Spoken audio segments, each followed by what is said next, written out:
They hate when you elevate. They stacking up losses, I'm handing them out, yeah, I had to go delegate. It feel like I'm floating, I'm lost in the moment, I swear I could levitate. They never believed that I would really fly. Yo, what's up, world? Welcome back to another great episode of Express Yourself with XPress. I am your grateful, still humble, but grateful host, XPress. I want to say thank you to my proud sponsors as well. Self Love, Shoe Pugs, Burgundyism, King Vision, and Free Fuel. With many more to come as well. And you guys obviously know, hit that like and subscribe button. Get in the comments, hit me in the DMs. I respond to almost everything. Some things don't need an explanation or a response to. But you know how I start every episode with an expression of the episode. And this one, it took me a minute. When I really thought, I was like, no, the expression of this episode is unstoppable. Because no matter what adversity you go through, no matter the lack here or the up here, you're unstoppable. Every day you're posting something. You're constantly promoting yourself, which is something that a lot of artists really need to re-engage in. Promote yourself, for real. If you don't, nobody else will. But, ladies and gentlemen, without further ado, let me announce my amazing, amazing guest by the name of Tizzle in the house. Yo, what's the deal, y'all? Thank you for having me, bro. No, thank you. Gratefully appreciate the opportunity to be here. No, thank you. And again, I always say this. The greatest gift you can give someone is your presence. So for your presence, my brother, I got a couple presents here for you. Oh, well, thank you. Nah, Appreciate you're more than it. welcome. More than welcome. Well, I get to look at this right now? Sure. Oh, okay. Proud sponsor, Shoe Pugs. You know, if shoes are your Yeah, drugs, so- hit up my boy Jimmy at Shoe Pugs. Oh, so we got the socks, y'all. Yeah. By the way, I like socks for sure. I do research. I see the different. Yeah. I see the creativity. I believe this is the t-shirt, y'all. Yes, sir. And we got the bag, because you feel me? The drip. We got to check that out. You feel me? Please do. Yeah, You I know. appreciate it, man. Thank you. Oh so no, you're much. more than I really do welcome. appreciate it. Again, thank you for being here. And let's start this off with letting people know where you're originally from, and then we'll get into your family upbringing. We got something right here. Oh, I'm good. Yep. You got All it. right. I got you. So I was born in Oxnard, Mhm. Oxnard, California. You know, it's a super small town. Pretty much like everybody know each other. My grandma and them, they moved from like, I believe Texas and then around that area, and Oklahoma, and they all kind of just moved to California. And then I want to say probably like 5 or 6. Mhm. That's when I moved to Compton. Okay. And Yeah. so- Represent. Yeah, ever since there, I was raised in Compton, and that's where I've been all my life. That's, All right. Favorite spot to hit in Compton? as far as what though, Food. Louis Burger. There we go. Yeah, somebody asked me that question. I was like, is that a real question? Because I got to answer. Cause I feel like, cause now you could get chicken if you want some chicken. You could get a little taco. I don't know. I wouldn't eat the taco. You gotta go to the street people for that. But Mm-hmm. the chili cheese fries is always gonna hit. Fire. And I like bacon. Yep. Sorry to people that don't eat pork, but double cheeseburger with bacon. I get the Western burger from there. Oh, they got like, what is that, like, with barbecue sauce? Mm-hmm. See, I'm not a barbecue fan, but I have tried that, and it's good. Like, you feel me? I feel like they don't got no nasty food. So if you ever agree. in Compton, go to Louis Burger, never disappoint you. Even the fries. Fries and ranch, you going to be good. Honestly, the fries, like, when I say what home style fries is supposed to be, Yeah. clear And representation. they got the little perfect amount of salt. It's Mm-hmm. not too salty, but not unsalted. So Louis Burger, we need a sponsorship. We I'm gonna just saying, work we that putting in. y'all on. We some Compton kids over here, so take care of us. We take care of y'all. But yeah, that's one of my spots to go to. It used to be the Compton Swap Meet. It used to be the Compton Swap That used to Meet. be my favorite place. I remember like growing up and like having chirps and stuff. Mm-hmm. And you could go get your ringtones put on there. Yep. You go get some Air Forces. Mm-hmm. I got my ear pierced at the Compton Swap Meet. Yep. Yep. Like, so that was my place. But now it's in Walmart. Shout out to Walmart. Yeah, I know. I was just over there the other day too, because we talk on a regular. It's a homie. This my dog. Right And literally, because I've been living in the area that I'm living in for almost a year now, but I'm constantly posting everything, whether it's what I'm wearing or what I'm eating. And a lot of people know I be at that King Taco. Oh yeah, King Taco's great. I was there today. I just didn't post it because I didn't want to hear nobody's mouth. But I was there I mean, today. because I feel like, to me nowadays, the way food is, I feel like if I'm not enjoying it, or if it's something I don't really like, I don't mind eating the same thing all the time, because I know I'm gonna enjoy that. Yeah. Versus eating something, I'm like, damn, I just spent Waste my money. $40, Yep. and now I gotta eat this. So Some yeah. of them hibachi grill places be dry. I just want to say that. Yeah, Hey. prices be high, but your food be dry. Make it make sense. See, Mm-hmm. I was just talking about, not about like hibachi, but and this is no offense to Jamaicans, but when you go to like a Jamaican restaurant, right, Mhm. versus a soul food restaurant, Jamaican restaurants cut the oxtail in half, right, Yes. but the price don't be cut in half. It don't. They want the full price for half I'd be of like, oh, I need like 2 more slithers. You feel me? But other than that, the food be fine. I'm just saying. Shout out to Ted's Kitchen. I like him too. That's what Shout out. I'm not from LA, but that's where I be be going. Taste of the Caribbean. Yeah. Shout them out as well. So yeah, that's my little spots I like to do. I hope y'all picking up what he putting down. So with that being said, let's talk your family background and everything. Talk the family dynamic and how important and impactful they've been to who you are as a person, but also who you are as an artist. So we got you got Very unpack this. compacted there. Yes. So I'm gonna start like, well, cause my mom grew up like she was a single mom, so I grew up with a single mom, but so I just always grew up like with the willpower and like wanting to do stuff more because I always knew like my mom had to work hard to just do what she had to do for us.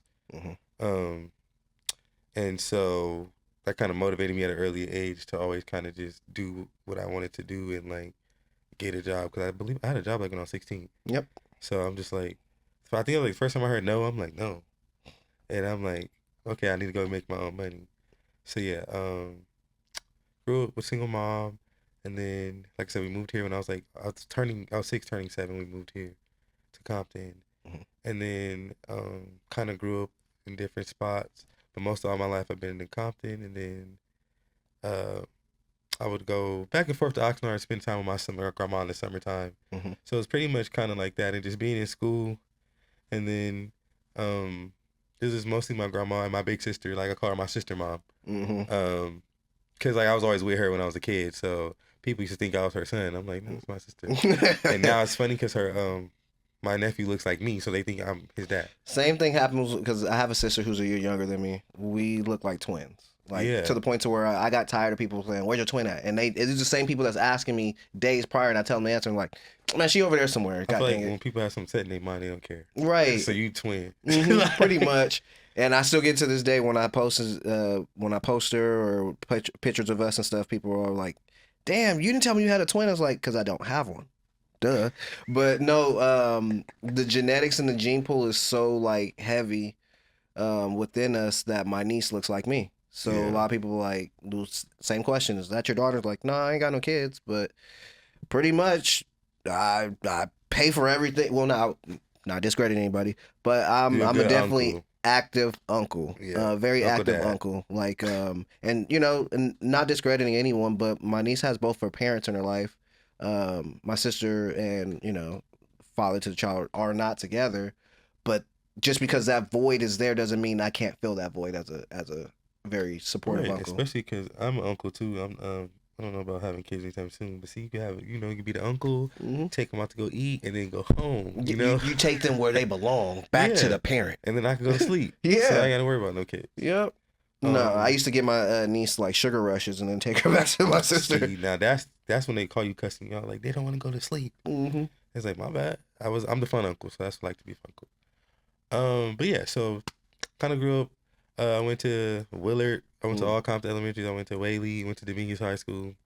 I did a little time at Compton Community College. So I'm a Compton baby through and through. Yeah. So then recently, I'm gonna say like 2018 is where I kind of got more in contact with my dad, and that was a journey in itself. Because it was kind of weird, like just trying to discover somebody, like, 'cause it's always like a piece of me that I really didn't know, or like wanted to know, but I just didn't know how to get the information to. And then I want to say like 2021 or 2, don't quote me on that, but me and my sister ended up doing ancestry DNA test, because I was real in communication with my grandpa at the time. He just wanted to confirm, so we ended up doing that. And then I ended up meeting my dad like actually for the first time in 2023. 2022. And then he got married in 2023. So it's been like that's why I said it's a lot to unpack. So I'm really like, I'm still experiencing this as we're speaking right now. So yeah, so now I'm in the space where I'm trying to get to know my dad as an adult Mm-hmm. and heal the inner child. Cause I was gonna ask you that. yeah, How much healing have you been able to do due to not having him for a significant time period in your life? um, I would say because like like I said earlier, missing a part of yourself is kind of cool to see the person that kind of helped you become here. Mm-hmm. But also just finally getting that piece of like, dang, I finally get to meet that person that I've always wanted to meet. Um, but also I feel like it's a lot of I still a work in progress for me because Mm-hmm. it's only 3 years in now, Right. so I'm still learning to be a son for my dad. Mm-hmm. Same thing with him. So I would just say like I'm in a space where I'm kind of trying to figure it out and I'm understanding, but also like realizing I'm still an adult Mm-hmm. because I feel like because I haven't dealt with my inner child sometimes that it can manifest, and then I have to understand why it manifested. Mm-hmm. And now that I kind of met my dad, those things kind of subsided. So I'm kind of grateful for that mentally Mm-hmm. because it's a lot of well, for me, it was more so like just growing up, seeing people with their dad, and it's like, oh, my dad's gonna come pick me up, or I'm gonna go do this with my dad, and I'm just like, oh, I got a mom.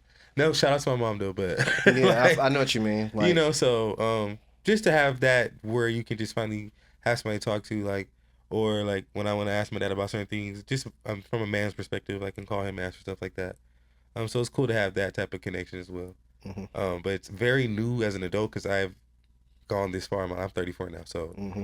um getting this far in life and then not having your dad is kind of like a not that I don't need you, but it's like I've gotten so far, so like I'm gonna attempt to make space for you, Mm-hmm. but you got to be willing to fill the space in, because if not, it's like I'm in a space where I can just kind of just move on with my life. I've But already filled that void. That yeah, So. so that's where it's like I still say that's why I'm still a work in progress right now. Mm-hmm. But it's better. So all I just pray that the relationship gets better and like just work towards more communication, because I feel like just in people as people in general, um, there's a lack of communication, and whether that's people not knowing how to communicate Mm-hmm. or not wanting to, I'm very big on communication because I feel like a lot of things can get misunderstood because you're not communicating. Properly. And I like to explain myself to people so they understand where I'm coming from versus me, because I'm very direct and I'm very straightforward. I explain myself to the point to where some people's like, "Oh man, just get to the point." It's like, okay, I can tell you the beginning and the end, but you're gonna ask me for the middle, so I'm just giving you the middle now. Yeah, and I feel like depending on what it is, you do need the middle, Mm-hmm. but also too, like depending on what the conversation is, I could pick up on like, okay, so this and this happened. Okay, boom, I got it. Mm-hmm. So for me, like learning how to like still be a child, but I'm an adult, and I'll be like, look, you got like I'll cuss you out. Stop playing with me, bro. Like you feel me? Like we grown respectfully and all, but like I'm an adult still. So we're in that space where we're still learning each other, but it's a work in progress. But I feel like if you don't put in the work, you're not gonna make it anywhere. Right, and it takes the effort of two. It takes effort too, but also like I say communicating, because it's like no one reads minds as much as we assume people to know what we're going through, what we feel like they don't, or Mm-hmm. maybe they just not in tune as much as we think they are. So I do feel like sometimes it's okay to express yourself, and it's okay to, no pun intended. Oh, all pun intended. All pun intended. To do that, and this is also to like just let people know, because sometimes a lot of people just feel some type of way and they don't tell anybody, and then it creates a weird space. And for me, I don't like being in weird spaces with people. Mm-hmm. I could be in a space where we agree to disagree, or if this is our last conversation, at least we know where it was. But just weird energy I don't like that. I don't even like weird energy in the elevator. Yes. I kill all awkwardness. Like, okay, guys, so there's not about to be an awkward moment. How's everyone doing? Like, that's just the people person in me also. And I'm really big on communicating because we can't read each other's minds. Right. So let someone understand and know what it is, so then they're not in the void and not understanding. And the more open you are with yourself is the more open you can be with others as well. Yeah, and I also just learned too. I'm a type of person like I'm gonna say my piece, and you can agree, cannot. I said what I said, and at the end of the day, like, I just tell people like no one's perfect, but if I feel like you take your steps every day to be as great as you can, like Mhm. obviously we fall down, we get back up, but I really do strive to come in the world every day and be as good as a person as I can to people. So if I'm not getting that, I will definitely make it aware because it's like I feel like obviously no one owes us anything in this world, but like if I've given you nothing but respect, I do feel like I'm owed that. 1,000%. Yeah. I'm really big on just reciprocate what I'm initiating. Yeah. Because it doesn't make any sense, and now it's getting personal. It don't make no sense on the BS I go through when all I do is initiate goodness, positivity, and everything. So like all I ask anyone to do is reciprocate what I initiate. I'm gonna initiate what I want. So if it's honesty, if it's trust, if it's loyalty, respect, I'm gonna initiate those things. Yeah. Just like a ping pong, just hit it back this way, hit it back this way.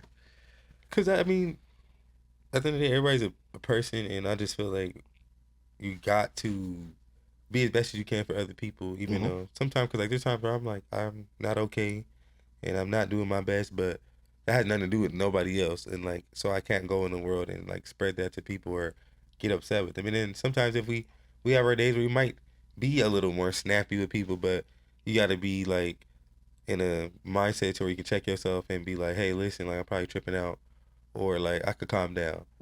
And so even like for instance, if it's vice versa, like I'm trying to be in a space to understand people's perspective now instead of. Well, you're not trying. You're working towards and you're working on. Trying to state of Yeah. mind, doing a state of action. No one Yeah, can sit you're across right. from me You're saying right. trying. You're right. So I am working Yes. towards being better with that, and because like I said, I could just you can always just look at stuff from your own perspective, but I like to sometimes understand why people do things. Yes. And so my mind gets to wondering, and I get I'm to an asking overthinker, questions. I understand. Yeah. So once I get certain information, I'm like, okay, I can see why we got to this space or how this could happen, and so now I know how to maneuver with people. 'Cause I feel like life is about maneuvering and not necessarily using people, but I kind of feel like when you're getting to a certain space in life, people are here for a reason in a season, and even if they're not here for a long time, like they were in your space for a reason. And sometimes we all can benefit. Like even people like when people tell kids to stay in their place. I learned a lot of stuff from kids. If you sit back and really listen to conversations and how they handle stuff, and you'd be like, these little people, they just really. I mean, they had a working it out show and doing their called own "Are You thing. Smarter Than a What was it? Fourth Fifth grade or grader? fifth grader?" And it's just like some of these kids that ain't even fully developed have more thinking skills than adults. And I've learned that because the job that I do, I'm not gonna name it. It's all good. You ain't got to. There's sometimes I deal with, I call them newborn adults, and You know what they say: once adult, twice a child. yes, and this is where I've been learning to understand others' perspectives because I'm like I said earlier, I'm very straightforward.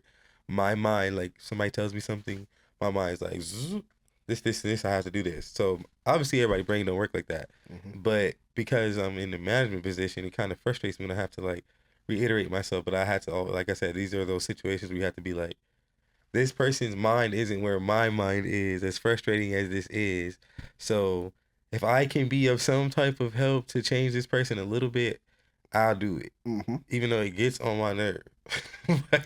So I'm really just, like I said, big on communication and just making sure people understand me and I understand people. So. Which comes with patience. I would say after listening to everything, just work on one of my, I guess, superpowers in life is patience. Yeah, that's something I do need to. My family members say these 3 things about me: you're too giving, you're too nice, and you're too patient. So I can give all my patience away and still have enough. What are ways that you remain patient with the process of the music game, even though it's always changing? Honestly, it's been a journey because obviously, like I've been doing music since like 2011. And then I didn't start taking it real serious 2018. So throughout those periods until now, I had to really first stop worrying about other people. Yep. And that's still a work in progress because like how social media is built. Like I'm a person, I'm very to myself. So all of this, even right now, this is a lot for me. But so I've been working to get out of that, and so I just been learning to focus on myself and find ways that work for me, but also like really study and sit back and see like because there's a formula, but Mm-hmm. if you're not paying attention or trying to look for that, you're not gonna find it. So that's what I've been doing. I kind of just been taking a seat back and looking at how people operate, looking at how people move and what they do, Mm-hmm. and like even when it comes down to like the time of day people are posting, because I'm like, I'm just like, oh, I got a caption, I'm about to post it, but I'm like, wait a minute, I'm an artist. What's the intent behind it? Yeah, and so like, do I have a reason to just be saying this, or is this the right time to post this? Because those things matter. But like obviously to the average person, they just post whenever. But like, so I tell people too, because they're like, well, how do you perform and do all these things? I'm like, it's a journey. Because Mm-hmm. each time I could like, last year I was in a different space where I kind of was like, I want to take a break from music. You literally took my question away from me. Like, oh, Oh, what was a moment in the journey where you felt like giving up? well, I never got to the point where I given up, but it's kind of like you get to a point where it's like, because I like from 23 to early 2025, I was like really like, I did video shoots, I was doing photo shoots, I was doing all that stuff, but I didn't take time for me. Mm. You're lost in the sauce. Yeah, and I realized that the music started to become like a job, and it wasn't fun anymore. Mm-hmm. And so I was like, I don't want to make music and it's forced. Because when I kind of first started doing music, I would just hop on stuff because I wanted to challenge myself. And even though I did learn and gain something from that, I didn't resonate with those songs or like connect with the songs because I was just doing something to do it. So now from like I want to say 2024 until recently, a lot of the songs that I've done were off the whim. Like I'll call my engineer like 7 in the morning, like, bro, you free today? Mm-hmm. Like he probably know they shout out to all my engineers. I know y'all probably be like, what the hell do he be talking about? Cause I literally get by 7 in the morning, like, hey bro, you trying to record? Oh well, I can get you in that too. Cool, I see you. Mm-hmm. Cause I'm more of a in a moment person now. Just because I feel like it's more authentic to myself and it's the vibes. Cause I don't really like to create from a certain point of view Mm-hmm. anymore. Whatever the energy is. Cause like I literally, like I said, I will call whoever I can get in the morning, and I'll go record, and then I'm done with that. Mm. So that like last year gave me that time to connect with myself again, and value myself. There we go. Yeah. There we go. So, because I was so worried about, oh, this person's doing that, or I'm not where this person is, or, just things that obviously everyday things that you think about, but those stuff don't matter. Mm-hmm. And I always believe in like, what's for you, God it's for you. But also it's not going to be handed to you. Right. Either.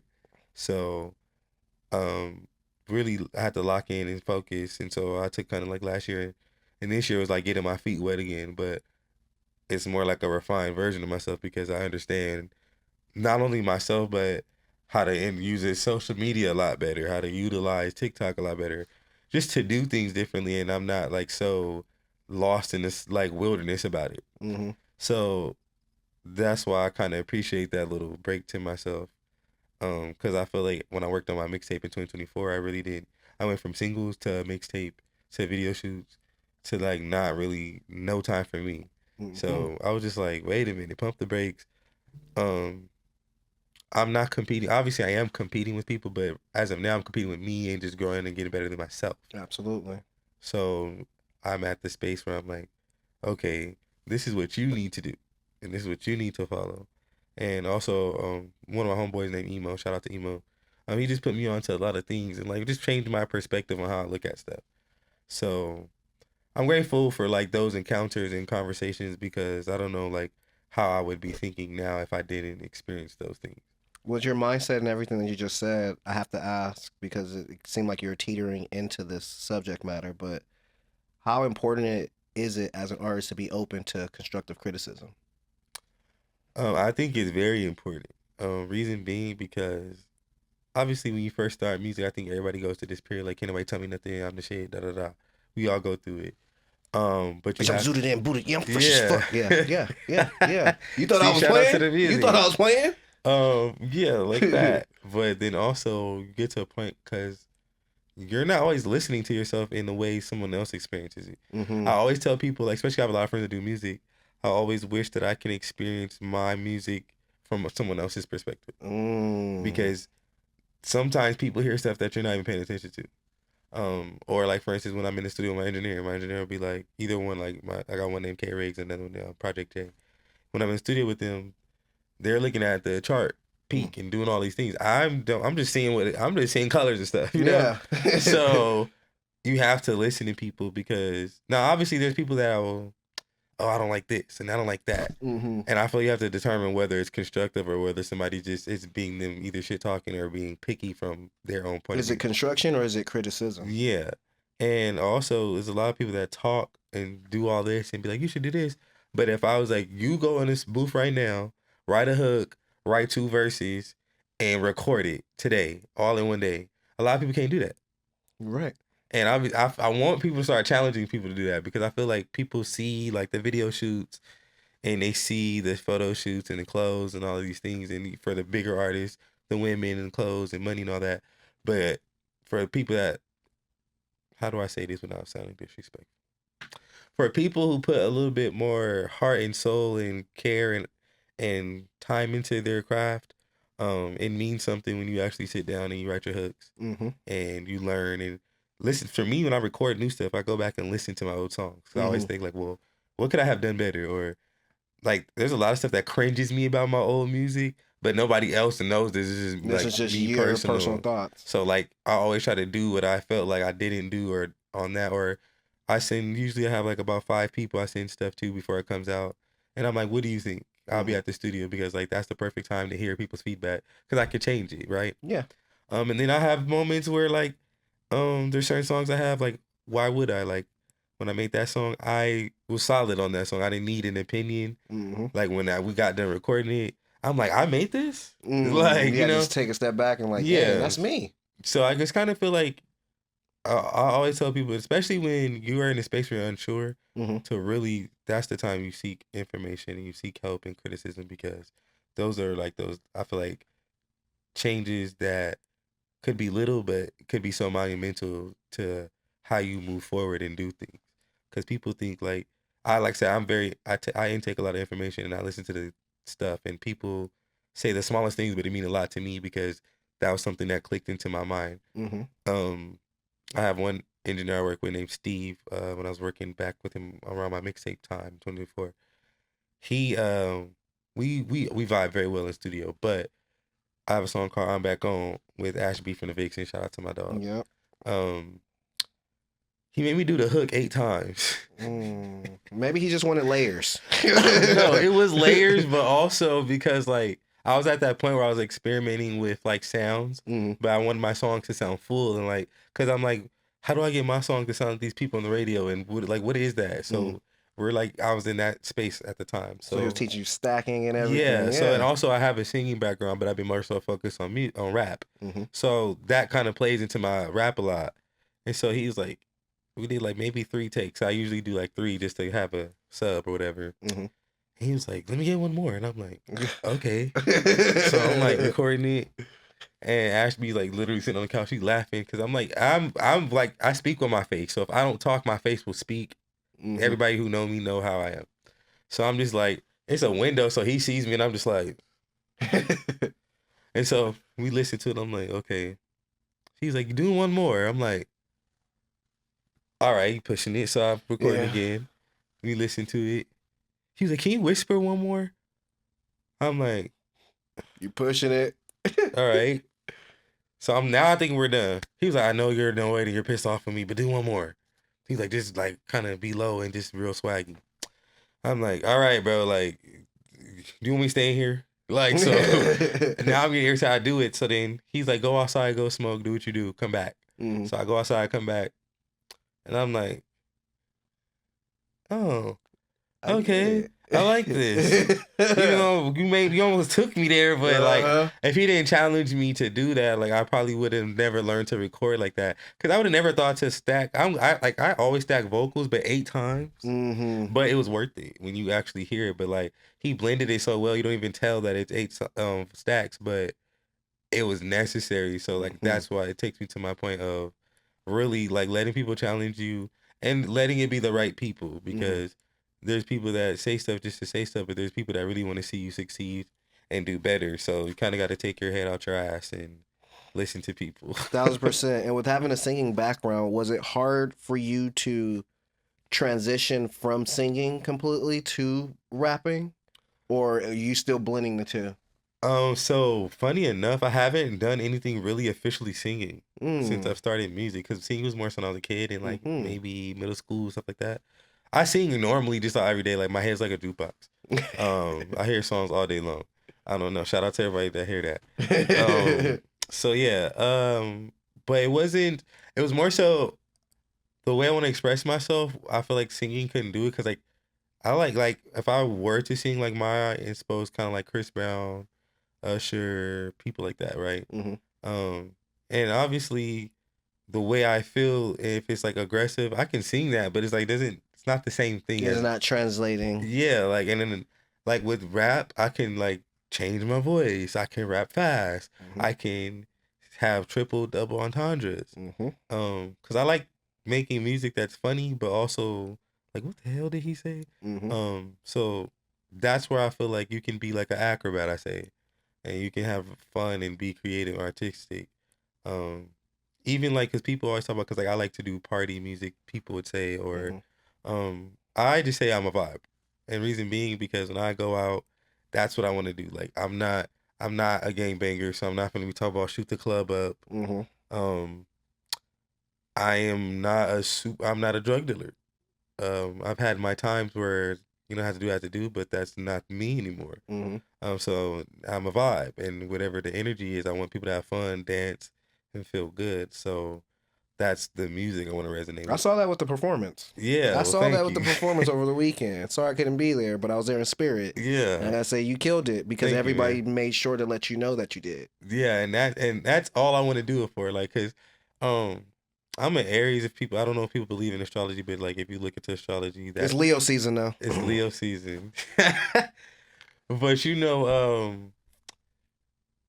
I could be an extrovert, but I'm very introvert. Like, I don't mind being to myself. So like music is just I get to be a different person and have fun versus being like the normal me, which I'm more like serious and to the point.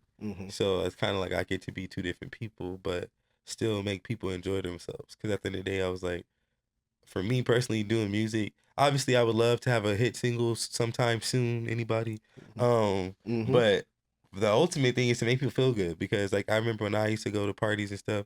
The main reason I went to parties is because like the DJ's playing a dope song and I can't play my music. I'm at 15, 14. You cannot play the music at 100%.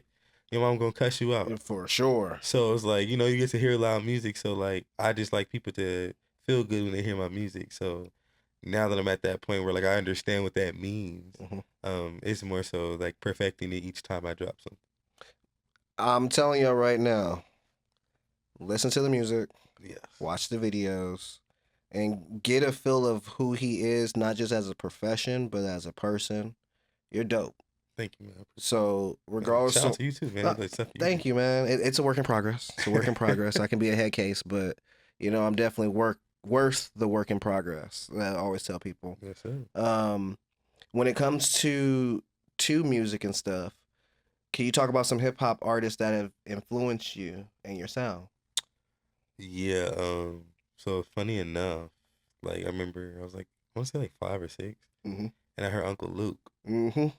And don't stop, and so you do the I'm rap. just like I'm not listening because obviously we're kids, but all I hear is ding ding ding ding ding ding ding. Big booty house, And I'm just like as a kid, or if you're I'm like, watching Friday, because I was in that movie too. and so even Friday, that's a staple. Like if you really a black person, Friday's a staple growing up. You can't watch that movie with me though. I know the words by heart. Yeah, and I'm gonna laugh and I'm gonna be pointing and stuff. So I heard that beat and I'm just like, whoa, like what the heck? Like, and then I just like, I'm more so I pay attention to like cadences and stuff, and I'm just like, how does he have all this fun? And mind you, this is me at 5 years old, like trying to figure out like what is that's intriguing me about music, and I feel like that's where the love of me making like ratchet fun party music came from. And then as I got older, middle school, I was really like E40, Lil Wayne. Like you couldn't tell me nothing about like Keek the Sneak, Mac 10, all of them people, like Sugar Free. Yep. All of those people. Like I was in middle school, like I just discovered like all these tapes. I remember like,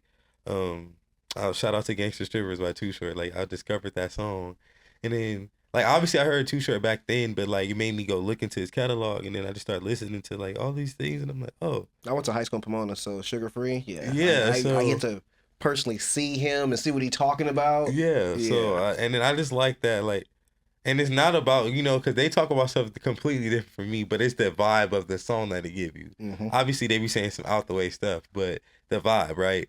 And then I got to a point like maybe like late middle school, early high school.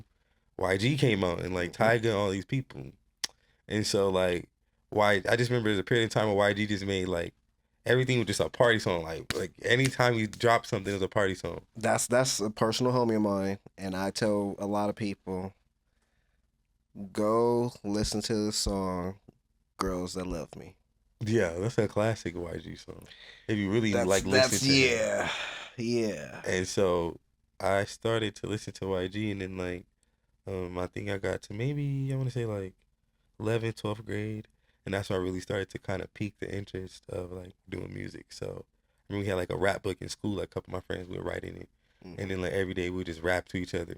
So then like just like I said, I got started getting older. I'm like I could really do this, and so I was like, how? Because like I feel like there's a lot of plagiarism going on with artists nowadays. It's been there. I mean, But I feel like it's very I mean, one of the flagrant biggest, now. and this is what I hate. I'm glad you said that because we about to go into it.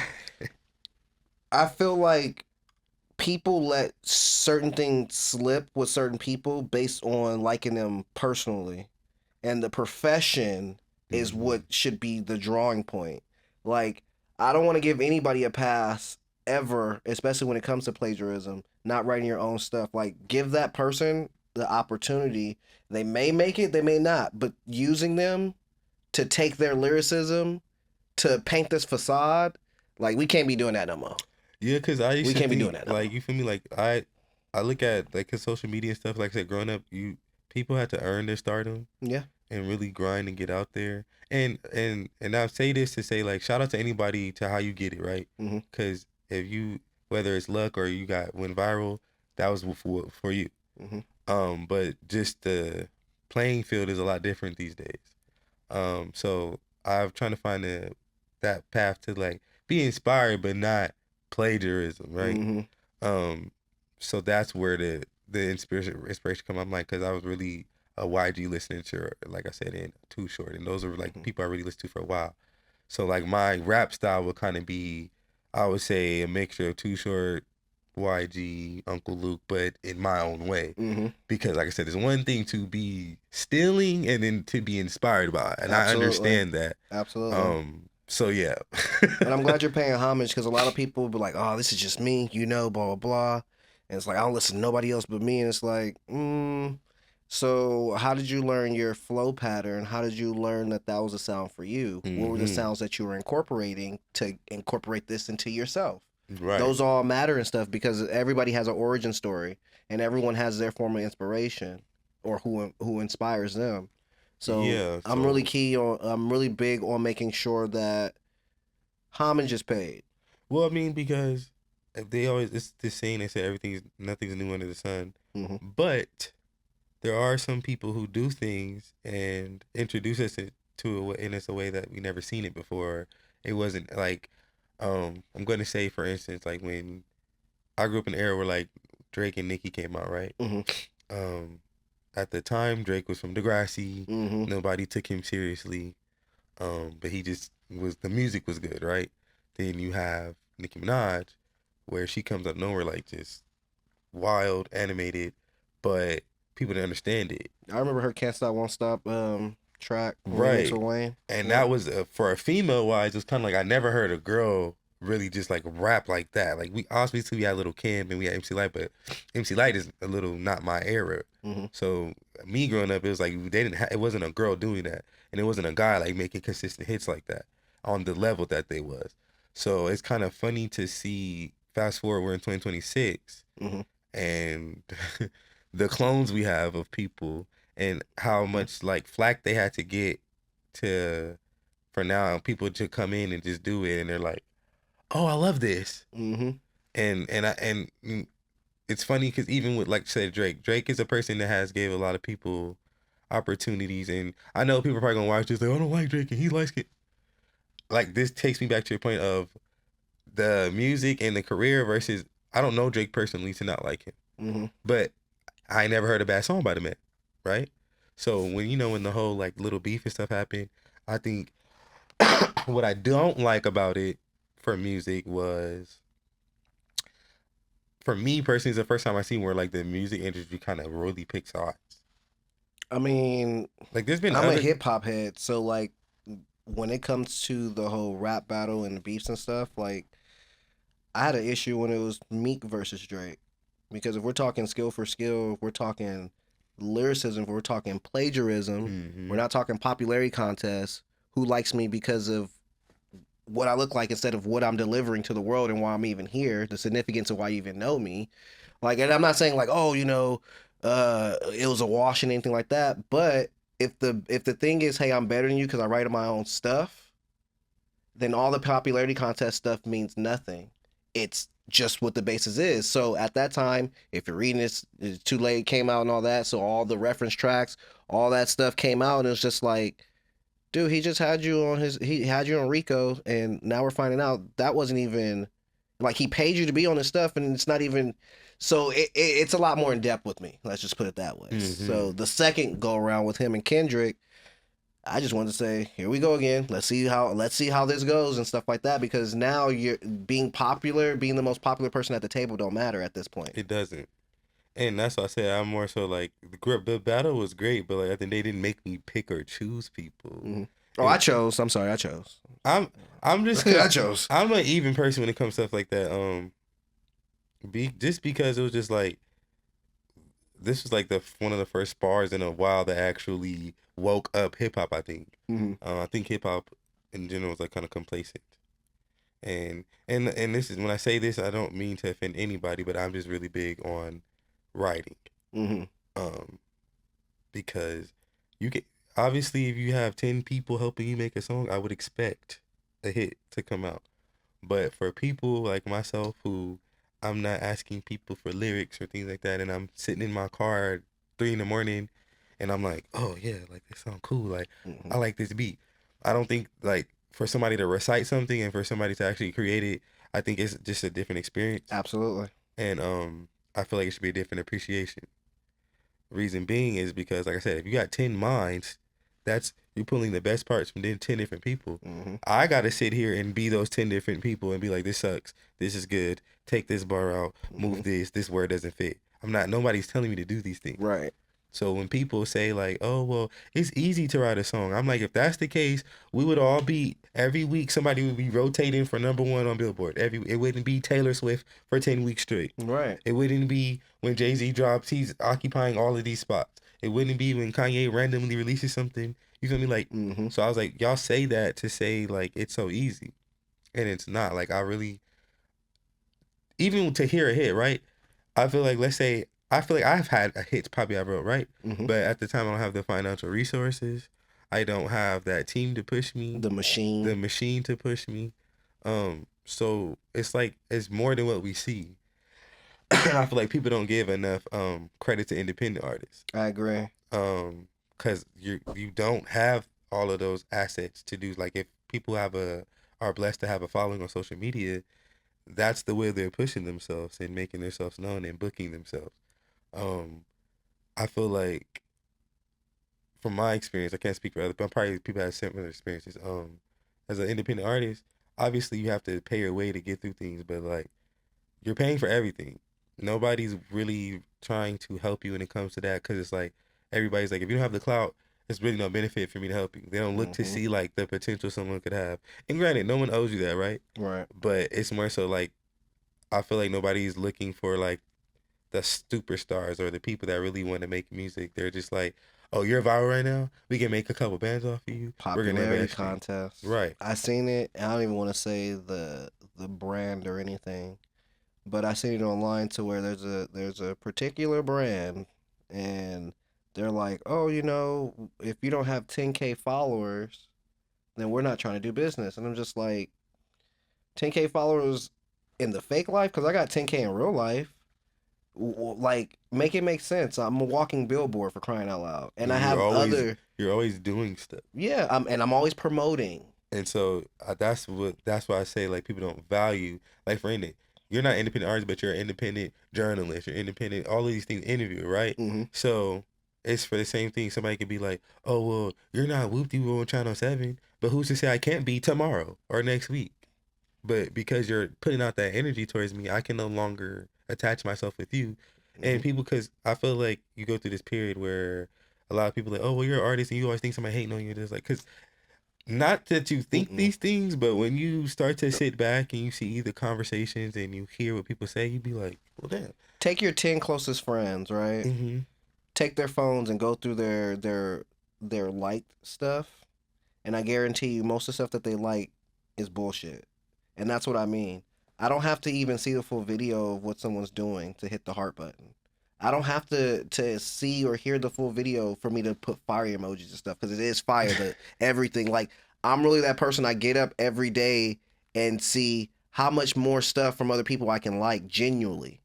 Well, yeah. It's funny that you brought this up because I had just had a conversation about this. Well, because I have an app that kind of fluctuates people out who are not being interactive, right? Mm-hmm. And so I ended up communicating with my homies. He was like, "Oh, why did you unfollow me?" And that's weird. And you're being weird and da da da da. So I was like, for one, the app unfollowed you because you're not interactive with me, right? And for two, I'm gonna say this real into the mic. Mm-hmm. We are on social media, and I'm gonna emphasize the word social, right? So let's go back now. Mm-hmm. If we on social media and you're not being social on my media, what are you here for? So and we're having an adult conversation, right? And I'm telling him, he's like, oh well, I just like, you don't make the kind of music that I like to listen to. Da, da, da. I said, that's As my fine. friend, why have you not said that?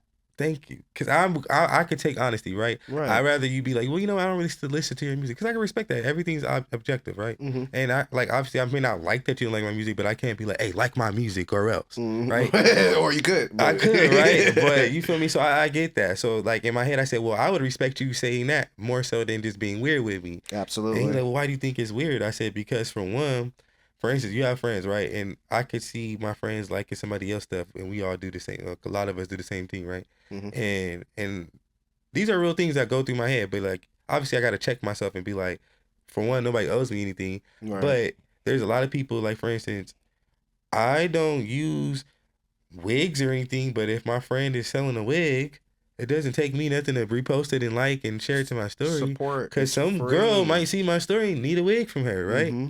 So that's my logic. But I also have to understand that everybody don't think like that.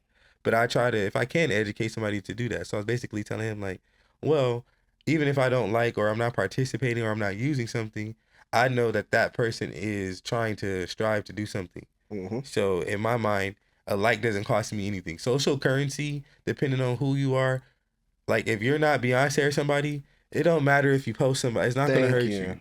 Now, Beyonce might charge you because if she posts you on her story, that's millions of people. So that would make sense, right? Mm-hmm. But we're not in that position to be like, nah, we have potential for millions of people to see us. And even if that's the case or whatever, if we're supposed to be friends, none of that shit should matter. And it shouldn't be, I don't want my friendship to feel like transactional. And I don't want my friends to be more supportive of a motherfucker they don't even know.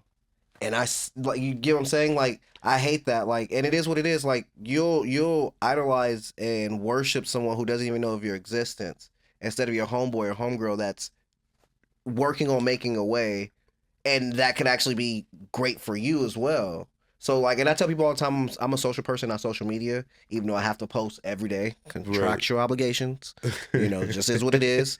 And but like, no, I really embrace the more so the face to face instead of screen to screen interaction. Like I said, I find myself like, just like I said, if I see somebody trying to obtain their goal, it takes nothing away from me. Mm-hmm. I'm not gonna lose anything. Nothing that's not gonna hinder me, right? Mm-hmm. So that's kind of the explanation I was trying to explain to him, but also just trying to understand people, because what do you get out of not helping somebody, right? So if, like you said, if you could go do support so and so that dropped a new lip gloss. Your homegirl just, she does makeup, or she does this, she does hair. Why you can't post her post? Right. And so I've come to, some people try to flip the conversation, was like, oh, well, Always. you can't expect people to want to do this and do that for you. Granted, I don't expect it, but it's kind of like, if you're my friend and you see what I'm doing and you so-called, I hate using this word, but people say, oh, I support you, right? Then what does it take to, it's literally, I dedicated a whole day to that. Every day there's a meeting. You watch my Instagram and stuff like that. So I have Motivation Monday, Talk About It Tuesday. No more Take Time Tuesday, or we going to take time to talk about it Tuesday. Yeah. Wise Words Wednesday, Food for Thought Thursday, Feel Good Friday, and Show Support Saturday.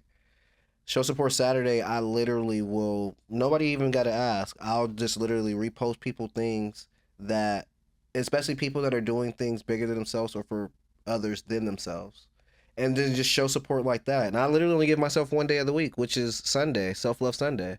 But I say that to say that it really costs $0 to genuinely support somebody, especially on social media. And again, I'm a social person, not social media, even though I have to use these tools and stuff. But we need to embrace, I guess, not just what we have going, but what the important people around us have going. Because you never know, by pushing that person, that can pull you with them. And not saying, oh, you want to push someone for that. Do it out of the kindness of your heart, and do it, I guess what I would say is, do it without any conditions. Yeah. Everything is, you should be very unconditional. But at some point in time, you also have to be wise enough to understand who is and who isn't for you. Especially after you've been doing it for, trust me, my numbers fluctuate on a regular, but that's not why I'm doing it. That's why I don't get frustrated over that anymore. Yeah, because more so like just the people that I've come to understanding, like the people I reach is the people I reach. Yeah. And I'm grateful for those people, and now I'm at the point where like sometimes I'm out and people are like, oh my God, I heard your song. I don't know these people. That I was about to say, most of the time it's, you're making new fans, and that's the whole point. If it was just all the people that we know, well, that only goes so far until we meet new people. Exactly. And so like that's what I said. Honestly, I don't expect a lot from my friends when it comes to my music. And not because I wouldn't want them to support me or anything, but I kind of feel like it's not their obligation in the same way, right? Right. Because when I met you, essentially, a lot of my friends are from like middle school, high school stuff, elementary. So a lot of my friends are like, I wasn't in that space with them. So just genuinely and realistically thinking, it's like they're always going to see me as this person. So when it comes to me doing music or whatever, entertainment wise, they're not looking at me as that way. So I have to also understand that too. So a lot of people call me by my real name that I really like, I grew up with. So they're like, oh, that's the so-and-so. So I'm just like, okay, I had to understand that too. But then there's, like I said, I have a lot of friends, we also do music, and we're like really supportive of each other, and we go to each other's shows and we show up to each other's music videos. And so like, even like at my video shoot, a lot of my friends came in. It was dope because it's like, you see, like, this is a part of my life and a moment that I'm always going to be able to see, like, and I can go back and reference. But also just thank you for sharing that moment with me, because I don't come from a big family, so like my friends are like my family. And so I really do appreciate people. So for me, I'm very big on friendships, and I'm very big on being genuine with people, because I don't like to make connections with people that are not to say that I can't gain from them, but that they're worthless connections. Or I can't learn. Yeah, I can't learn, or just whether I learn from you, but just being around a good person, right? Because I just don't want to waste my energy on that. And I feel like with music, it's easy to get caught up in being around the wrong people because they can provide something for you. And so... transactional. Yeah, and so once I learned, like, because there's a lot of times they're like, oh, well, you can perform here, but it's $200, and we're not shooting you, and we don't do an interview, and you don't get a photo shoot. So I'm paying you to hope that someone in the crowd fucks with me? And this is another thing I'm glad I kind of shifted into this, because it was just something on my mind. But these shows are not very beneficial, I would say, anymore. Because for one, there's nobody from the industry that are showing up to these shows. So it's not really a showcase. Yeah, and there's no one from like a radio station. There's no one from that. Let's say even now, because in the streaming area, there's no one that's hosts a popular playlist. Mm-hmm. When you go to these shows, it's a bunch of artists performing in hopes of someone seeing them. But if you really look at it from outside looking in, we're all performing to each other. Yeah. And realistically, you're not coming to hear somebody else. Ain't nobody coming to see you, Otis. Exactly. I actually, when I go to shows, I do go to hear other people, but like realistically, people there to get their music out and their word out. So I'm just like, I get, you perform and you get home, you like, $200 is gone. I just bought a new outfit. I just put $100 in my gas tank. I just bought liquor, whatever the case may be, and I got 3 followers that's gonna follow me in 2 weeks. So you get to those points like, I'm not better than the program, but also I am too good for certain things. You're outgrowing the program. Yes, but because no one's obviously bigger than the program. But when the program is trying to keep you in a certain area, it's like, I need to be on the next part of this book now. So I kind of told myself, if I do perform, it needs to be beneficial. Or even if I do pay to perform, like, is there an interview? Is there going to be posted on YouTube? Or is going to post this on a playlist? Because essentially, I'm here to be heard and be, expand my brand and my network. I'm not here to showcase myself to everybody else that's doing the same thing that I'm doing, because we're not really getting anywhere. Right. And so that's what I've come to find. Like, we're just like, pay for this, pay for that, but it really doesn't benefit people. And then when you don't want to pay for stuff, or you're just a little bit more wiser with spending, oh, they want handouts. Oh, you cheap. Oh, you want somebody to look out for you. You want somebody to do everything for you. Always something. So I just came to the point, I'm like, okay, this shit's rigged. It's not what I thought. So now what's the new plan? This is the me that we're sitting in today. Like, maneuvering how to not place myself in positions that did not benefit me. Because I remember there was a whole year I was doing like shows, and when I really sat down at the end of the year, I'm like, I'm not booked to go out of town. Anything to show for? Yeah, like, I'm not booked out of town. Bank account on delete. I got all these clothes that I only can wear one time because I didn't took pictures in them. So it's just like, you get to a point where everything becomes overwhelming, and it's like, trust me, I know. Shoot, I'll shoot 2 to 3 episodes, and I change my outfits about 3 to 4 times a day in general. So imagine if I'm shooting episodes and everything like that. Yeah. So I'll just be like, okay, like, now it's time to be smarter about things and approach them for more of a strategic way and not just jumping at opportunities.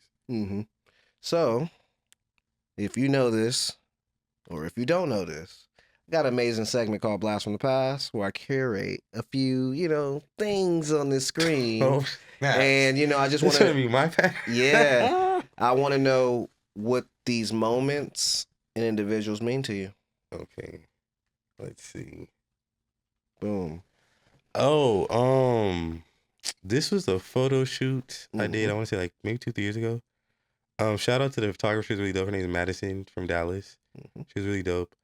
This picture was cool because I got to meet new people that are in music, but not in my area of music. Okay. So he plays piano. They do like violin and stuff like that. He also plays piano and guitar. It was dope to be around people that don't rap, don't sing, aren't in like a urban space. And I'm not saying this because I love my people, so don't get it twisted. But it was just dope to be around different creatives in a different space, because who would have thought I would have met somebody that could play my song on the piano? So I appreciate that moment because I got to get exposed to different types of music and people. So, absolutely. No, I thought this was dope as hell too. I was like, okay. And I was on the cover for this shoot. I think this was for LA Magazine, I want to say, or one of those people like that. But yeah, sorry if I got that wrong. But yeah, that was. We'll figure it out. Yeah, love's still there. The love's there. Bam. Oh, you mentioned family. Yeah, I'm a grandma's boy. This is, I believe, the first time I met my grandma on my dad's side. As you can see, my dad's like I'm his twin. So yeah, that was my first time meeting my grandma.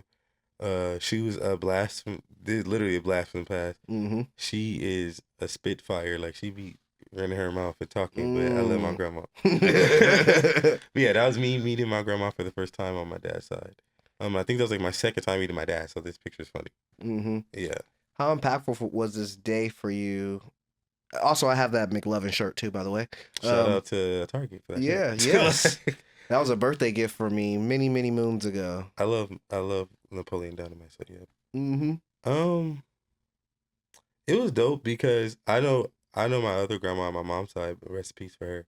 But it was dope to see like my other part of my lineage, and it was funny because she was like, you're my grandma, but you're kind of big." I'm like, yeah. So it was just cool to, like I said, finally connect those pieces that I didn't have, and also because I got to connect with my dad's dad before he passed. So Okay. it was just dope to finally connect everything as a whole.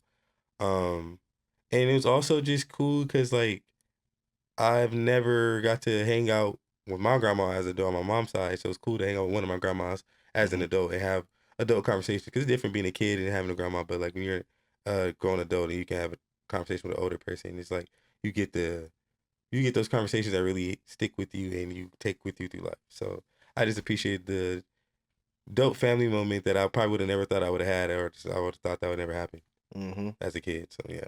Was it hard for you to embrace this moment after such a long time and gap of not having them? I'm awkward as hell when it comes to stuff like this. So, This is what I do, by the way. So no, I'm saying just anything family wise. Like I'm not a mushy person, so for me it was more so like, dang, this is really happening. Like I'm meeting my grandma, I'm meeting my dad. Like this is my grandma's house. Like it was just more so like me intaking the moment, and like just like in awe of what was really happening because I would have never in a million years thought I would be doing that. Like I just always kind of chucked it up to be like, this is what it was, like So yeah, it was just more so like being grateful to take in that moment. No, that's dope. Yeah, it's real dope. We definitely have to bring that one up. Yeah, that's funny. And then I think this is the next one I want to go with. Bam, our brother. Oh my guy, Bankhead. Yeah. We can't say too much, but we got something on the way. Yeah. I see y'all finding out stuff today too. See, look. This is my, I think, first interview of the year last year. He had a pop-out show 2024. I was the first person to perform for that. That's tight. Shout out to my guy Bankhead for the opportunity. But then I did his podcast. It was dope because he's one of the people that actually appreciates my music as far as like as an up and coming blog or any of that type of vibe. He always shows love to me. So I always can support and show up for him. So he asked me to come through, and I'm like, yeah, because I just appreciate like how we talked about earlier. You do for me, I do for you. Appreciate me, I appreciate you.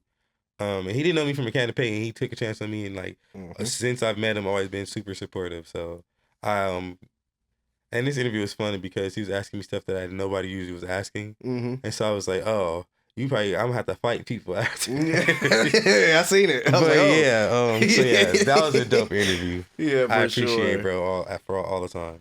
For sure. I've also been a guest on his show as well, and it was very interesting. He had the team working with him and everything at the time, and it was just for me. I've always seen him from afar and admired his work, so it was dope, meeting him coming to our live show and everything, and then just having those interactions to building up to the friendship that we have now.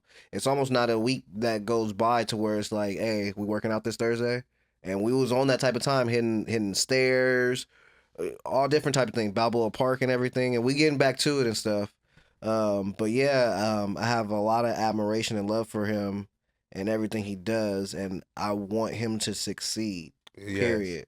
And I also appreciate the fact that he gets out there. Yeah. And no matter what it is, he makes it happen. And like I said, I like people that you can be around and inspirational, and they show you that your goal is obtainable and you can reach towards it. You got to work hard. So he's definitely one of those people. Sure. Yep. He just hosted the Ocho Cypher, invited me out and stuff, and I got some content and everything for him. But it just be those things, and then he was just like, "Hey man, thank you for showing up." And it's like, bro, no problem at all. Thank you for inviting me so I can come out and show genuine support and love. That's what it's about. And that's why I liked him even from the first moment. He was like, yeah, I love your music, bro. He always been encouraging too. Like that's one thing he's always, he'll see if I have a post where I'm probably, tripping out or something, he'll be like, hey bro, you got this, stuff like that. So I just always appreciate people like him. No, definitely. For sure. He's killing it. He's gonna keep killing it. Yes. So let's go That's here. funny. Like I said, I got some stuff. I did some digging. You know, Oh, let's my go viral for a single go minute. viral. Let's go viral for a minute. Talk about the inspiration of this project and how much it means to you. Oh no, because I'm thinking about the cover art, right? Because Yeah. there's a funny situation with the cover art, but I might want to talk on that. This song was cool because I was kind of like, in a space where I wasn't for sure of myself as an artist, and I remember shout out to Zeke Beat because he's like one of my main producers. We were just talking about stuff, and I'm like, yeah, because I just want to do this, and I just want to make an impact, and we got to do these things, and I just was like, my mind is all over the place. I didn't know what I had to do, and so he sent me this beat, and I'm in the car. Like I said, I write my music a lot of times in the car, so it's like 2 a.m, and the beat's like doo doo doo, and I'm just listening to it, and then I'm like, I had just recently went viral on TikTok and Instagram, like, so I was like, oh, like I went viral. And then just like, I'm gonna go viral every time they see me. And I'm like, oh, wait. We got something. Like, we got something. So I just started writing it. And so I'm like, literally, I wake up at 6 a.m. I call Zeke. I'm like, I'm going to the studio today. I'm and I'm dropping this on New Year's. He like, for real, I just sent the beat to you yesterday. I said, yeah. Like, the juice was juicing. So, boom, I wrote the hook. And then I was having trouble with the verses because I was feeling like I didn't want to be too critical of like trying to be too metaphorical and stuff. Yeah. But I did want to showcase like where versatility. Yeah, versatility, but where I've came from since I think I dropped this New Year's of 24. So yeah, I was just like coming off of recording and then like sidebarring. My mom had went missing, so she kind of delayed how I was gonna relay my mixtape and how it came out and stuff. So I ended up dropping it until 2024. So this song was kind of more so me like showing everybody like I'm back. This is what I can do. It's like I said, I went viral on both platforms at that point in time. So I was kind of like just basically showing like I'm here to stay. Like y'all gonna see me, and that like people tend to pretend like they don't see what somebody's doing or like they don't copy. But there's a lot of stuff where I know I inspire people. I'm not gonna like point it out, but like I know I inspire people. I see it. And yeah, so that's what this was. Just more so like, here I am, and y'all got me effed up because I don't want to, cuss. But yeah, no, that's you what can. that was. We got me fucked up. Yeah, it's a dope show. So we get past a little point in the beginning so that we can let it rain throughout the rest of it. So yeah, this is me just popping my shit really, and just introducing myself as at that point where I was in music. And shout out to Zeke for sending me this beat out of nowhere because I wasn't even supposed to have this beat. I think this was somebody else's beat. And then 2 days later. Yeah, so sorry to whoever this was first. Hey, shit happens. Shit happens. Hey, but yeah, that's how we got that one. Okay. One of my favorite songs too. Cool. So let's talk about this one now. Bam. This is a song because I don't know what it is. If you grew up in the 90s, Natalie, shout out to Natalie Nunn. Listen, it's a remix. Don't sue me because I know you big back Natalie. I don't even make no money. I gave the credit all to y'all. I found y'all emails and I gave y'all the splits royalties. So don't come for me. I like the beat. Anywho, if you're from the 90s, this sound of the beat is very nostalgic from the 90s. So when I heard Natalie do it, like I didn't even not to say her song sucked or anything, but I was just caught up in the nostalgic sound of the song, so it kind of inspired me to do my own version of the remix. And I be doing what I want, like so. It was really just a nod to my personality, and anybody that really do what they want to do, like because at the end of the day, like we got one life. Obviously you want to take advice best as you can and the best advice you can get, but we got one life. And I'm really in a space right now because there's been a lot of people that aren't here no more. Rest in peace to my cousin Rocky and stuff like that, and a lot of people that passed away. And it teaches me that life's short.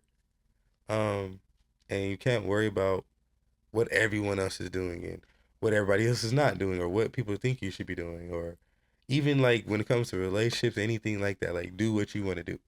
And so that's where this inspiration came from, because I was at a point where I was like, I'm the shit. Like I know what I can do, what I want to do. I buy my own food. I pay my own rent, pay my own clothes. Like I do what I want. Like I be having my way. So it was more so a nod to just paying attention to that. No, it was a good nod. Thank It was a you. good nod. Thank Natalie, you. he wasn't Sorry. he wasn't coming for you. I'm not. You feel me? Like I said, I gave y'all all the splits and royalties. Don't sue me. He gave you what he could. Yes. And now this is what we're currently on. Boom. Boom. Yeah. So this Let's is talk about it. this is gonna be. I had a little contest the other day, Mm-hmm. and I wanted to be like the people that my listeners, everybody that supports my music. I want to be more interactive with them with this process of this new tape that I'm working on. So I put out the covers. So basically, this actually probably will be the cover because I got a lot of votes for this cover. Yeah, including mine. And listen, I want to get to this. People like, oh, because it looks like it's AI. It's a tool. Now that when in the music, that's me. Mm-hmm. But you feel me? Like it's a tool, and sometimes I can't tell a person to do this silver background. They can put it up there, but like I could literally prompt whatever I want to do, and it's gonna do it. Mm-hmm. So sorry to me for wanting to save a couple dollars. Yeah, right. Anywho, so this is basically, like I said, I did a contest, and this is gonna be like pretty much the follow up to my mixtape in 2024. I do not have a set release date yet, but I do have some singles that's probably gonna come out from it. Actually, Zeke just sent me a beat the other day. It kind of same way I told y'all about Go Viral. Got inspired, wrote it. It's pretty much done. I have to go to the studio now. So yeah, my mixtape I dropped in 2024 was called "I'm That Guy." Mm-hmm. So basically that was just my introduction because at that point I have never done a mixtape. I was just doing singles and singles and singles. So it's pretty much showing people that like I can have fun, I could rap, I'm multifaceted. I'm not just about having party songs all the time, and that I can really rap. Right. So this is gonna be like a follow up to that. And this sound is more so gonna be like I'm here. This is what it is. Mm-hmm. Shut the fuck up. I don't care. Please and thank you. Please and thank you. Move around. That's what this energy is. Basically just showing people like, all right, I went through all the shit talking. I went through trying to prove myself. This is now like where I'm at right now. Mm-hmm.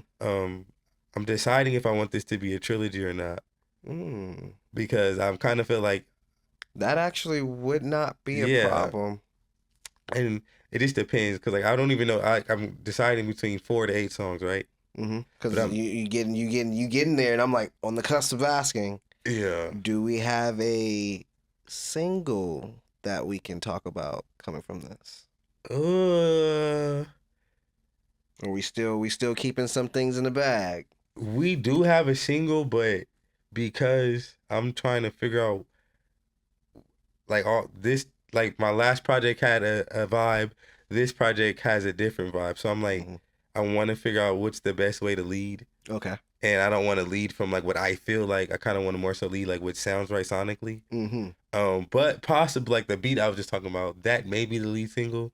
Only reason why is because the energy of it definitely matches the new space I'm in right now. Okay. So that might be a single, but I'm still trying to tear up the summer before it ends. So it might be, I have songs that are not going to be associated with this project. That's going to come out. But yeah, so this will drop before the end of the year though. Okay. But I'm just trying to, because like I said, if I do a trilogy, I'm deciding if I want to do 8 songs, because if I do 4 here and 4 on the next project, the way that they'll work it would be a trilogy. But also, I have a time where I record a lot of music, and I say like they're cousins or sisters, right? And these songs kind of all vibe together, so I probably don't want to break them up.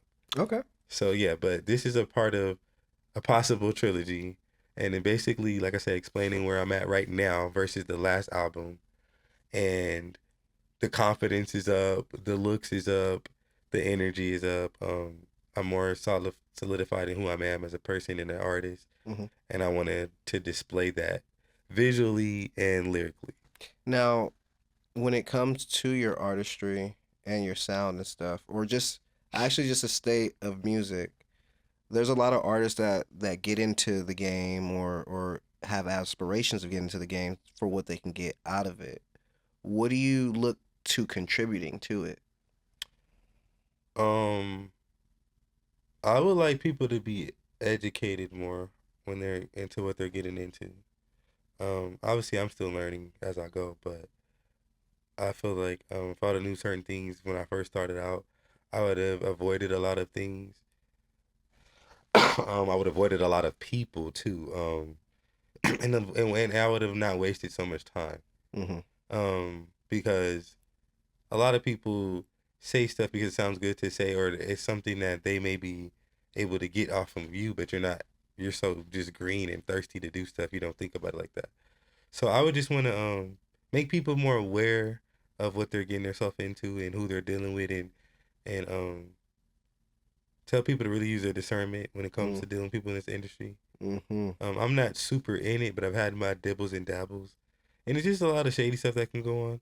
And I know people talk about like there's a lot of bad stuff that can go on, but I feel like me, I'm a type of person like I don't dwell in that type of space, so I don't think about bad stuff. Like I'm not naive to it or unaware, but Well, you're not inviting it. yeah, I'm not inviting of negative energy or spirit, so I don't worry about those things. And I believe in God. And I'm protected by Jesus, the blood of Jesus. 1,000%. So Hallelujah. hallelujah. So yeah, so I just would say to be aware and to not come into this being thirsty or green about stuff because you will get taken advantage of. Absolutely. And it's easy to be taken advantage of because there's so much um things to entice people with. And so you could be from gas station and you walk with somebody that seen him on Instagram like, yeah, I can promise you this and that in the show in Vegas, and this person go and now they wasted their money and they got God and all this other stuff.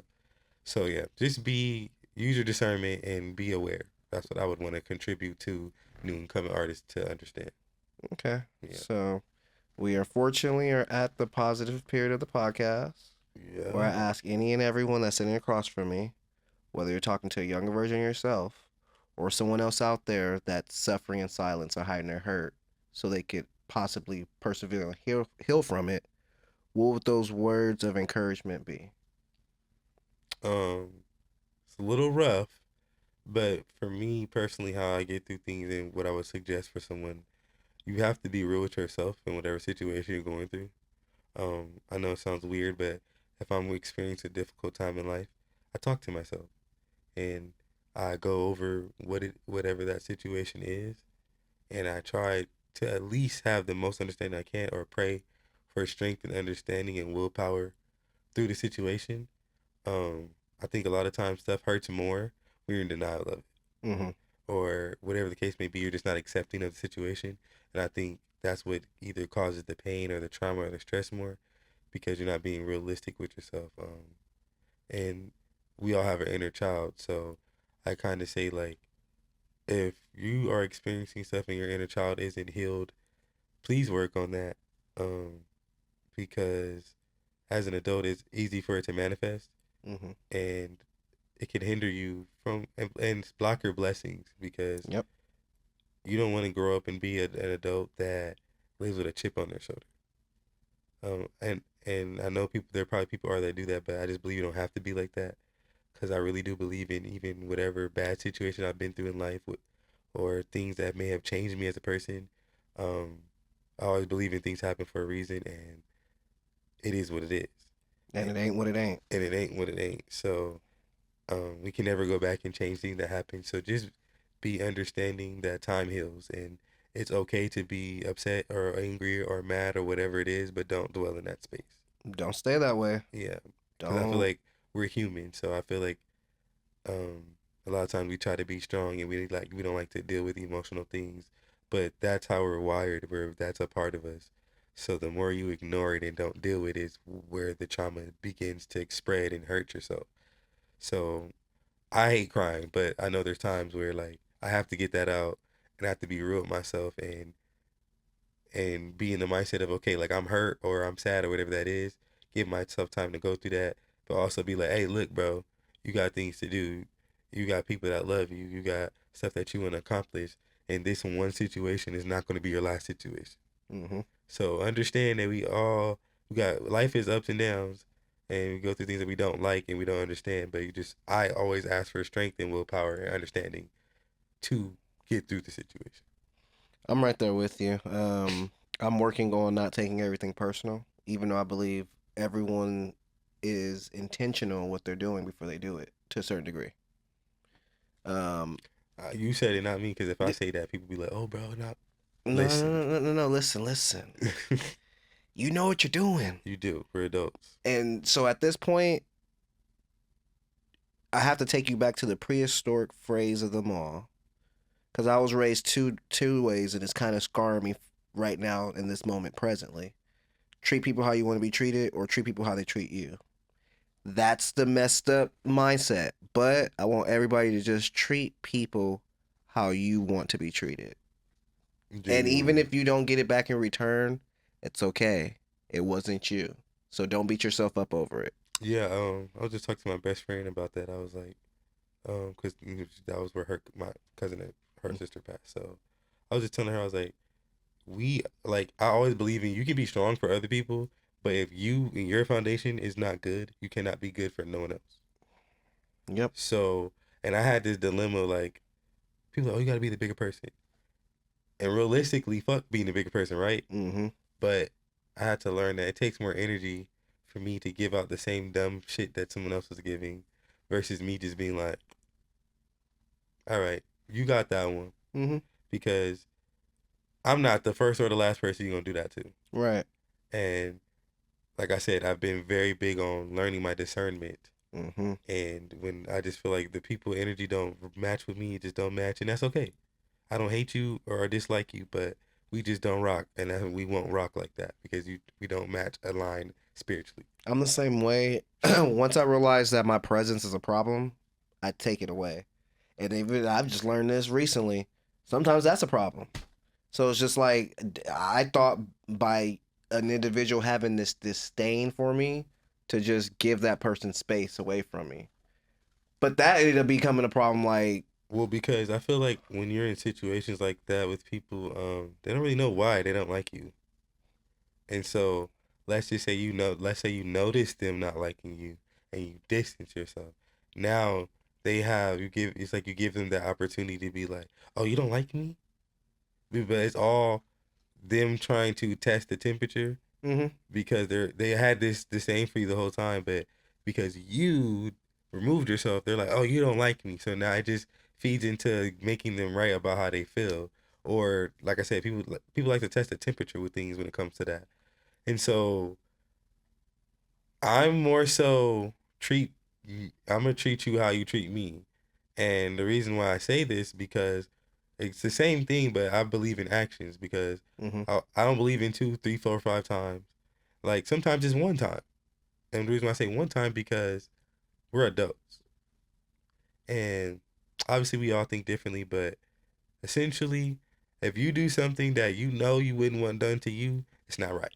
Right. So your grandma, grandpa, school teacher, police officer, whoever, it doesn't have to tell you that. Your spirit tells you this is something right to do. So I feel like if you can disrespect your own spirit and do something that you know ain't right, you know ain't good, or you wouldn't want done to you, I'm not arguing about that. And I'm not giving you any more room to mess up. Because the next time, it's one thing to set the trash can on fire, we can put that out. The next time, it might be the whole house. Yeah. And then what we going to do? We can't, yeah. So I really believe in discernment, and I know people that, give people a second chance, give them the benefit of the doubt. And it's like, I've done that way too much, which is the reason why my family members say I'm too nice, too giving, too patient.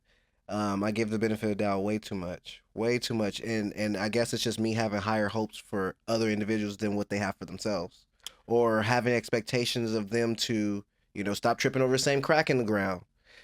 But I think also too, call me crazy, but I've been in a situation like that because I was hoping for something better. Wanting better for others than what they want for themselves. Well, the situation itself. Because, like, in my head, it's like, oh, well, maybe they didn't mean to do that. Mm-hmm. Or maybe it was just this time. Or maybe they're just having a day. And then I'm like, I don't get to have days like that. Or I don't get to be that way with people. So, like, that's not okay. And something like, even just learning your value in yourself and what you won't tolerate is, like, something that I had to learn. Because it's kind of like, I would get into spaces and dim my own light because I felt like maybe I was doing too much, but I was just being myself. I'll tell you this before we even go into that realm.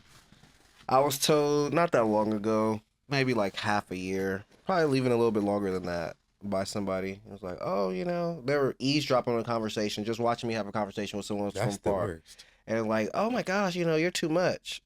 And I was like, well, maybe I can be a little less if you're a little more. So am I too much or are you not enough? And I'm pretty sure she ain't nothing else saying. No, it became this thing and it became like we're in high school again. And unfortunately, that's where the popularity contest plays into it. My thing is, I'm not here to be liked, I'm here to be respected. So I get it. There's cliques, there's mean girls, there's, you know, cliques of people and all this other stuff. I don't have time for that shit. Like, I really don't. It's not beneficial. And I think, and I learned this term maybe a couple of months ago. Like I didn't learn it, but I really started to learn the meaning of it. But arrested development, a lot of adults have that shit, and I never like understood like what it means until I actually seen. I'm like, you people are still living in high school, and we are grown. That shit doesn't matter anymore. Like there's no principal to tell us to go ring the bell and tell us to go to the next period.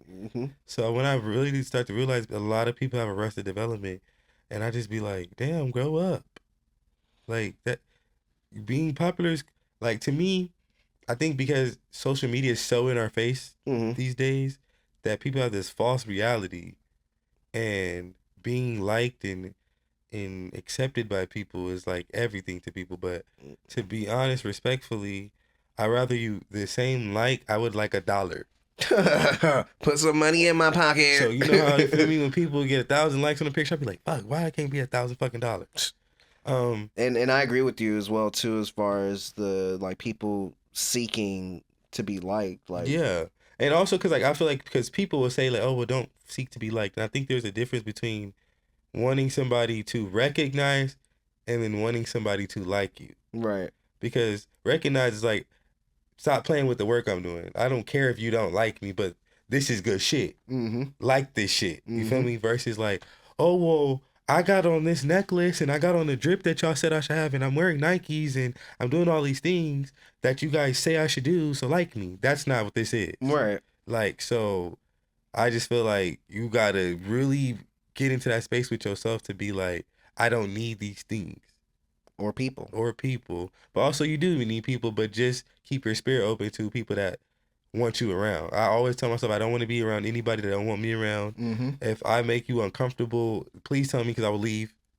You ain't even gotta tell me. Like I feel it. I'm an energy person. Yeah, your energy will it. tell me, and then I will just give you space.